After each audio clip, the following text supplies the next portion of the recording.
Luăm o mână de pătrunjel. Astea sunt chiftelele mele în sos alb. Bună ziua și bine ați venit în bucătăria mea sau bucătăria termitelor pofticioase. Pentru că ieri am făcut chiftele, dar nu m-a ținut coloana să fac tot ce vroiam. M-am gândit să continui azi. Am oprit niște chiftele de ieri.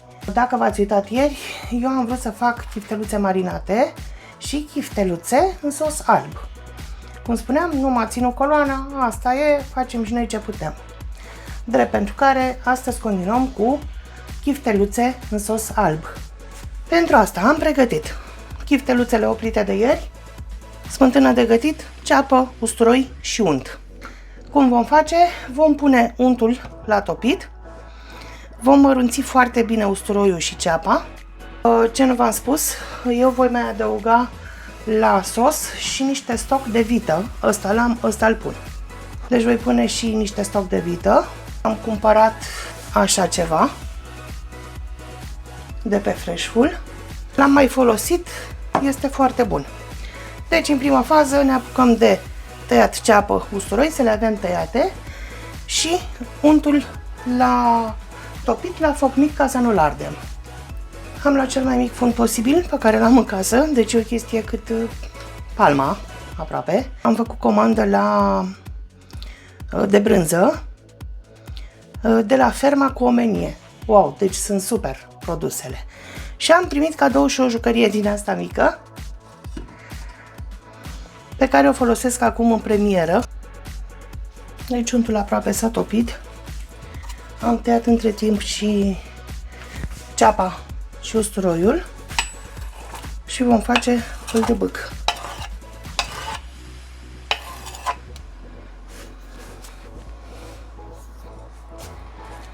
Lăsăm așa câteva minute, cam 2 minute. Deci am tăiat ceapa asta de zici că am tăiat-o cu toporul.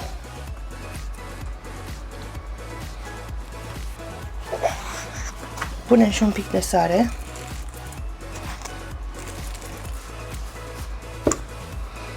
Să dă focul mai mare. Și o lăsăm 1 minut sau 2. După care adăugăm stocul de vită, smântâna și le lăsăm la fiert un pic.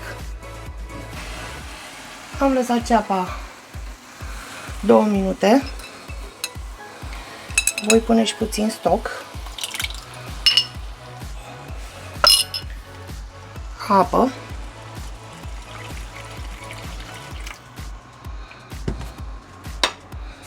și lăsăm un pic să fiarbă și așa, pe care vom adăuga smântâna.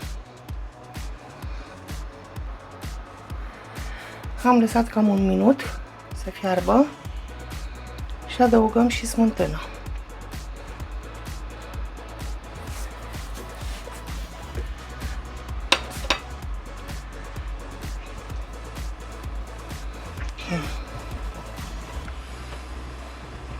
Și la fel mai lăsăm la fiert un pic.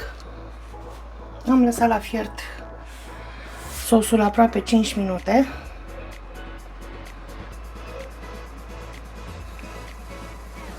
Începe deja să se îngroașe, dar se va îngroșa și mai mult când voi pune chifteluțele, pentru că eu le-am dat prin făină când le-am făcut.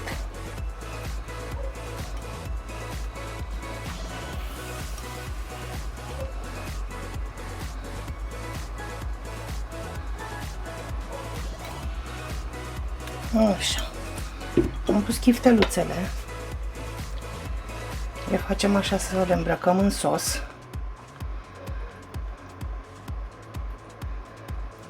Și le mai lăsăm și pe astea un pic la fiert. Eu știu, vreo 5 minute. Depinde cum arată. Vă spun după... Vă spun cât le-am lăsat când le sting focul, că vreau să văd să se moaie un pic. Deci le lăsăm la foc mic să fiarbă și ele, cred că vreo 5 minute. Au trecut 5 minute. Chiftelele mele în sos alb arată cam așa. S-a îngroșat și nu mai bine sosul. ce gros e. Și bunuc la gust. Pentru care stingem focul. Luăm o mână de pătrunjel. Așa, dăm și paragaz, că așa e frumos.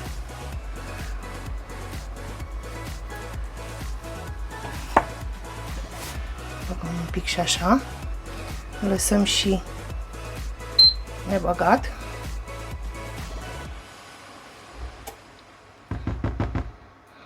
Și astea sunt chifteluțele noastre în sos alb. Astea sunt chiftelele mele în sos alb. Am și înghițit, eu am tot gustat din ele, deja nu mai sunt full. Au ieșit nebunie, vă recomand să încercați rețeta. Merg și cu chiftele făcute la cuptor, merg și cu ele prăjite. Poate n-arată cine știe ce, dar să știți că la gust sunt wow! Nu am făcut nimic să mâncăm lângă, nici piure, nici nimic, pentru că am zis că arată mai bine, sunt mai bune așa. Deci o înghit în continuare în sec. Mulțumesc că v-ați uitat la mine și astăzi. Sper să încercați rețeta. Vă aștept și mâine la o nouă rețetă. Mâine sau când s-o putea. Vă pup!